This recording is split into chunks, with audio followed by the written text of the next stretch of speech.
Okay, వాళ్ళు చేయాలి కదా, వాళ్ళు కూడా. మనం బీజేపీ వెర్షన్ కూడా వినే ప్రయత్నం చేద్దాం. రవికుమార్ గారు నమస్తే.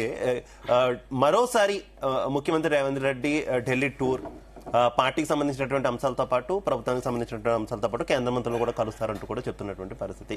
అయితే కేబినెట్ ఎక్స్పాన్షన్ విషయంలో ఇప్పటివరకు ఎందుకు జరగలేదన్న దానికి సంబంధించి మీ అభిప్రాయం ఏంటి? అలాగే మరో విమర్శ చేస్తున్నారు, ముఖ్యమంత్రి కాళ్ళు అరిగేలా ఢిల్లీ మొత్తం కూడా తిరుగుతున్నారు, ప్రతిసారి కేంద్ర మంత్రులు కలుస్తున్నారు, రాష్ట్రానికి ఏం కావాలో అడుగుతున్నారు, కానీ కేంద్రం ఏమీ కూడా ఇవ్వట్లేదు, కేంద్రం అన్యాయం చేస్తుంది అనేటటువంటి ఒక అంశాన్ని మాత్రం ప్రతిసారి కూడా తెర మీద తీసుకొస్తున్నటువంటి పరిస్థితి. ఏం చెప్తారు తెలంగాణకు కేంద్రం అన్యాయం చేస్తుంది అంటే?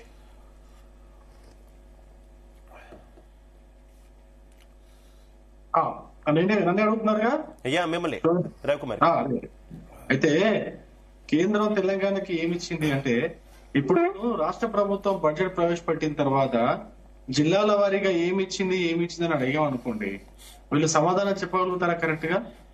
ఏదో ఒక జిల్లాకి తక్కువ, ఏదో ఒక జిల్లాకి కొంచెం ఎక్కువగా ప్రాధాన్యత క్రమంలో ఇచ్చి ఉంటాం, అంతే కదా?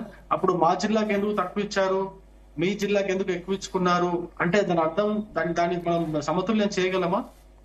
ఆ సంవత్సరం బడ్జెట్ ని మనం సమతుల్యం చేయగలమా? అలా ఉండదు. కేంద్ర ప్రభుత్వం యొక్క బాధ్యత ఏమవుతుందంటే, వెనుకబడిన రాష్ట్రాలను అభివృద్ధి పదంలో నడిపించడం దాని మొట్టమొదటి బాధ్యత, ప్రైమరీ రెస్పాన్సిబిలిటీగా ఉంటుంది. ఆ ప్రాధాన్యత క్రమంలో కేంద్ర ప్రభుత్వము ఎక్కడెక్కడ ఫండ్స్ ఎక్కువగా విడుదల చేయాలి, ఏ రాష్ట్రాలను ముందుకు తీసుకెళ్లాలి, ఏ రాష్ట్రాల్లో మనం ముందుగా ఈ ప్రాధాన్యత క్రమంలో పనులు చేయాలి, అభివృద్ధి పనులు చేయాలనేది కేంద్ర ప్రభుత్వం యొక్క బాధ్యత. అదే విధంగా రాష్ట్ర ప్రభుత్వాల యొక్క బాధ్యత కూడా ఏ విధంగా ఉంటుందంటే, ముందుగా వెనుకబడిన జిల్లాలకు అత్యధిక ప్రాధాన్యత బడ్జెట్ లో కల్పించి ఆ తర్వాత మిగతా జిల్లాలకు సెకండరీ ఇంపార్టెన్స్ ఇస్తారనమాట. ఇది కామన్, ఎక్కడైనా జరిగేదే. కాకపోతే ఇక్కడ ఉన్నటువంటి తెలంగాణ రాష్ట్రంలో ఉన్నటువంటి కాంగ్రెస్ నాయకులకు అలవాటుగా మారిపోయింది. ఎప్పుడు కూడా కేంద్రం పైన ఏడిచి, కేంద్రం పైన నానా ఇబ్బందులు, కేంద్రం పైన నానా ఇది పెట్టేసి, కేంద్రం ఏం చేయట్లేదు, కేంద్రం ఏమి కూడా తెలంగాణకి చేయట్లేదు అని చెప్పేసి మాట్లాడడం అది కరెక్ట్ కాదు. ఇప్పుడు తెలంగాణ ప్రజలు కూడా ఆ విధంగా మాట్లాడితే హర్షించరు. అట్లా మాట్లాడినప్పుడు అసలు మీరేం చేశారనే ప్రశ్న మీకు వేస్తారు తెలంగాణ ప్రజలు. అప్పుడు మీరేం సమాధానం చెప్తారు? మీరు ఇచ్చినటువంటి హామీల్లో బడ్జెట్ లో కేటాయించాల్సినటువంటి డబ్బులు కేటాయించకుండా, అది రైతు బంధు కావచ్చు, రైతు భరోసా కావచ్చు, ఇంకోటి బీసీ సప్లాన్ కావచ్చు, ఎస్సీలకు ఇస్తున్నటువంటి హామీలు కావచ్చు, ఇవన్నీ లెక్క పెట్టుకుంటే దేనికి కూడా మీరు బడ్జెట్ సరైన పద్ధతిలో కేటాయించలేదు. ఇక జిల్లాల వారీగా తీసుకుంటే, ఏ జిల్లాకు, ఒక నారాయణపేటకి ఆయన సొంత జిల్లాకి ఆ ప్రాంతంలో తప్పితే వేరే ఏ జిల్లా కూడా అంత ప్రాధాన్యత. రవికుమార్ గారు, కేంద్ర బడ్జెట్ లో కేటాయింపు గురించి కాకుండా పర్యటన అంటే ప్రతిసారి ఢిల్లీకి సీఎం వెళ్తున్నారు, ముఖ్యంగా స్పెసిఫిక్ గా ఏ అంశాలకు సంబంధించి రాష్ట్రానికి రావాలో వాటికి సంబంధించి ఆయా మంత్రులను కలుస్తున్నారు, అయినా కూడా ఎక్కడా కూడా కదలిక ఉండట్లేదు ఏ ప్రతిపాదన పెట్టినా అనేది కాంగ్రెస్ నుంచి వస్తున్నటువంటి విమర్శ. ఏమండి, ఒక ప్రాసెస్ ఉంటుంది.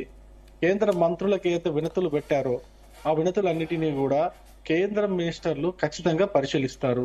అంతకుముందు ఉన్నటువంటి ప్రభుత్వం ఏం చేసేది, వాళ్ళ యొక్క మ్యాచింగ్ గ్రాంట్ ఇవ్వకుండా, ఆ పథకాన్ని అమలు చేయకుండా ఎన్నోసార్లు ఎన్నో పథకాలు ఆ డబ్బులు కేంద్ర ప్రభుత్వం రిలీజ్ చేసిన తర్వాత కూడా వెనక్కి వెళ్ళినటువంటి పరిస్థితి. అంతెందుకు, మా కిషన్ రెడ్డి గారు ఎన్నోసార్లు ఇక్కడ మేము ఇవి కేంద్రీయ విద్యాలయాలు ఏర్పాటు చేస్తాము, మాకు జిల్లాకు కేంద్రీయ విద్యాలయం ఏర్పాటు చేస్తాము, స్థలం చూపించండి అంటే స్థలం చూపించలేనటువంటి పరిస్థితి. దానికి అనుకున్నటువంటి బడ్జెట్ అంతా వెనక్కి పోయినటువంటి పరిస్థితి.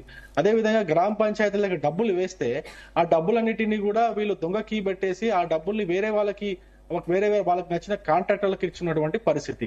ఇటువంటి పరిస్థితుల్లో కేంద్రం ఏం చేయట్లేదని చెప్పేసి ఏ విధంగా చెప్తారు? వాళ్ళు కావచ్చు, వీళ్ళు కావచ్చు, వాళ్ళు కూడా అదే మాట్లాడుతున్నారు. ఇప్పుడు అధికారంలో ఉన్న వాళ్ళు కూడా అదే మాట్లాడుతున్నారు.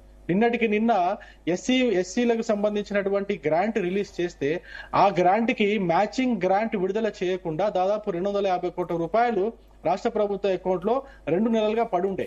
ఆ 250 కోట్ల రూపాయలు యూజ్ చేసుకోకుండా, యూటిలైజేషన్ చేసుకోకుండా వాటిని మళ్ళీ తిరిగి కేంద్రానికి పంపించే పద్ధతిలో ఈ ప్రభుత్వం నడుస్తా ఉంది.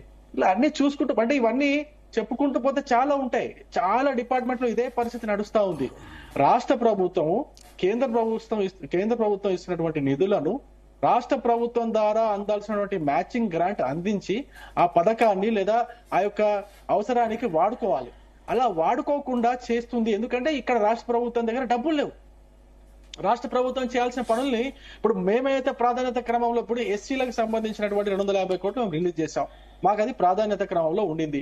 ఆ ప్రాధాన్యత క్రమంలో మేము రిలీజ్ చేసిన తర్వాత మీరేం చేయాలా, మీరు కూడా అదే ప్రాధాన్యత క్రమంలో దానికి మ్యాచింగ్ గ్రాంట్ వేసి మీరు ఆ పథకాన్ని అమలు చేయాలా, ఆ డబ్బులు రిలీజ్ చేయాలా ఎస్సీ డెవలప్మెంట్ డిపార్ట్మెంట్ కి. మీరు అలా చేయకుండా ఏం చేస్తున్నారు, మిగతా వాటికి ప్రాధాన్యత ఇస్తున్నారు. అంటే ఎస్సీలకు అభివృద్ధి, ఎస్సీలకు గ్రాంట్లు రిలీజ్ కాకూడదా, ఎస్సీలకు డబ్బులు రిలీజ్ కాకూడదా, ఎస్సీల అభివృద్ధి ఈ రాష్ట్రంలో ఉన్నటువంటి దళితుల అభివృద్ధి చెందకూడదా, వాళ్ళకి డబ్బులు కేటాయించకూడదా? అవన్నీ కూడా ఎస్సీ గురుకులాలకు, ఎస్సీ హాస్టళ్లకు, ఎస్సీలకు దళితులకు ఇవ్వాల్సిన రుణాల కోసం వాడాల్సినటువంటి Right. డబ్బుని Okay. మీరు వాడకుండా మళ్ళీ కేంద్రం పైన మీరు ఉల్టా చేస్తే ఎట్లా అండి? ఇప్పుడు నేను ఇంకో విషయం కూడా చెప్తున్నా, తెలంగాణ రాష్ట్రానికి ఏమి ఇచ్చింది. ఇప్పుడు రైతుల కోసము రామగుండం ఎరువుల ఫ్యాక్టరీని మేము కెపాసిటీ పెంచలేదా, మళ్ళీ దాన్ని రివాంప్ చేయలేదా, దాన్ని మళ్ళీ రీస్టార్ట్ చేయలేదా? 12.5 లక్షల టన్నుల ఎరువులు తయారయ్యే కెపాసిటీ పెంచారు. దాన్ని దాదాపు 12,000 కోట్ల రూపాయలు పైగా దానికోసం ఖర్చు చేశారు దాన్ని అది చేశారు. ఇట్లా చెప్పుకుంటూ పోతే రైల్వే లైన్లు ఎన్ని నిర్మాణం చేస్తున్నాం తెలంగాణలో ఎన్ని స్టేషన్లు అభివృద్ధి చేశాం, ఎన్ని నిర్మాణాలు మనము డబుల్ లైన్ చేసాం, ఎన్ని నిర్మాణాలకు మనం ఎలక్ట్రిఫై చేసాం. ఇవన్నీ ఆలోచించాలి కదండి. ఇట్లా ఇవన్నీ ఆలోచించకుండా కేవలం ఉత్తగా బట్టగాల్చి Okay. మీదేయాలని చూస్తున్నారు. అదే విధంగా ఈ రాష్ట్ర ప్రభుత్వం యొక్క పద్ధతి ఏ విధంగా ఉందంటే, వీళ్ళకి కేవలం ఇప్పుడు స్థానిక సంస్థలు ఒకటే వాళ్ళ కళ్ళ ముందు కనిపిస్తున్నాయి. స్థానిక సంస్థలు ఒకటే కళ్ళ ముందు కనిపించేసి రైట్. ఓకే రవికుమార్ గారు, డిస్కస్ చేద్దాం, అన్ని అంశాలు కూడా డిస్కస్ చేద్దాం. ఒకసారి జయరాం గారి అభిప్రాయం కూడా మనం తెలుసుకునే ప్రయత్నం చేద్దాం. డాక్టర్ జయరాం గారు నమస్తే.